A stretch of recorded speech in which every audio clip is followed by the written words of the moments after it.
Well, hi there, and I wasn't expecting to follow up on the FireFly 7S quite so soon, but it just happened that we managed to do a little bit of opportunist flying the other day. So what I did is I popped it on the sort of race type quad, because obviously I don't need to then FPV through that. I'm still waiting for the FPV cable to put it on a sort of proper stabilized quad, but I just thought how it would go with this. Rather than putting them side by side on the screen against the GoPro Session, let's show sort of individual footage that we took on each camera and see how that went. So here it is now.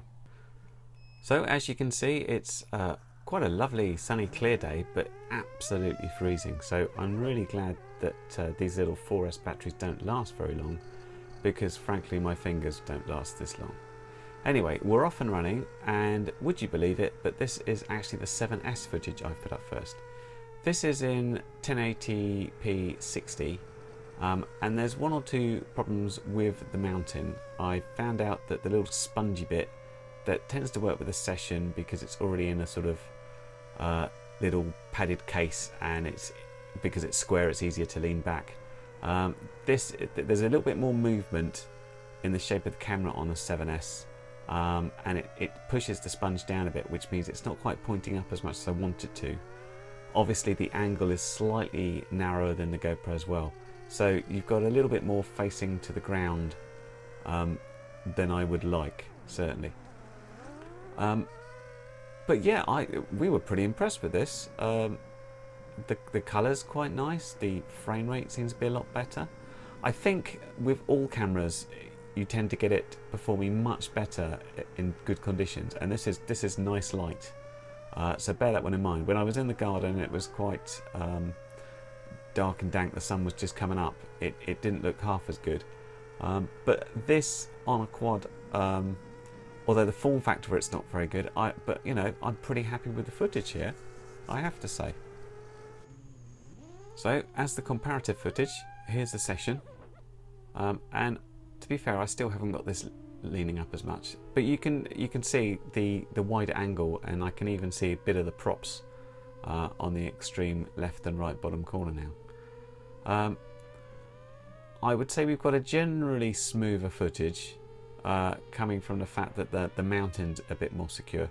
But to be fair, although the quad flies pretty smooth, I'm quite lazy when it comes to tuning, so yeah, it's running pretty good, but there's little wobbles in there that I could try and take out. But you know, when it flies pretty good, I'm lazy. Can I be bothered to go the whole hog and really sort everything out? Probably not. It was also pretty windy that day, especially where fixed wing was concerned, so these penetrate an awful lot better, but that was definitely having some bearing on the amount of small oscillations we were getting.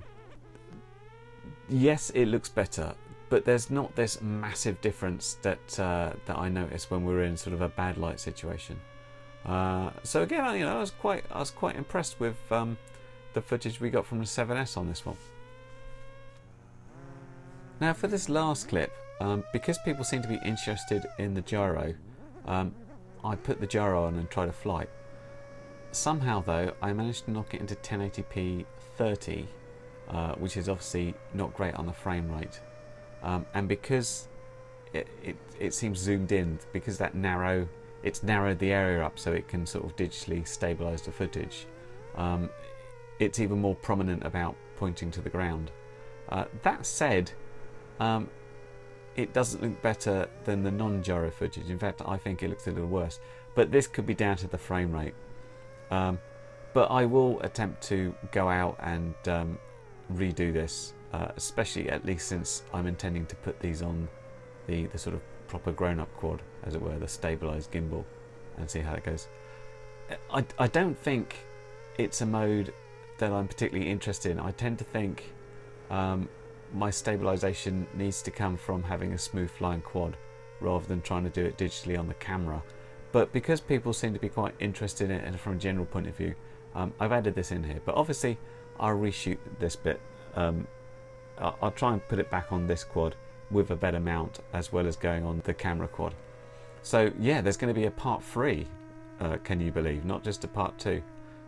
Anyway, this was just a quick test, just to share what I've done so far, and I'll be following up as soon as I get the FPV cable soon. So have fun for now, and catch you later. Bye.